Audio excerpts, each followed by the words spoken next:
අර වැටෙන තරුවක් මට ගෙනල්ලා දෙන්න.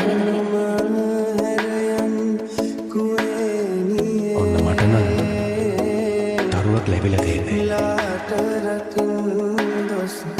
තව මොනවද?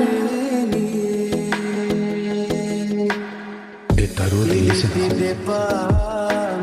එතනින් එහාට මොකද උනේ? ඒ එළිය තමයි මාව මේ විදිහට හැරෙන්නේ. මාව ඔයාට එහෙමද දැනෙන්නේ?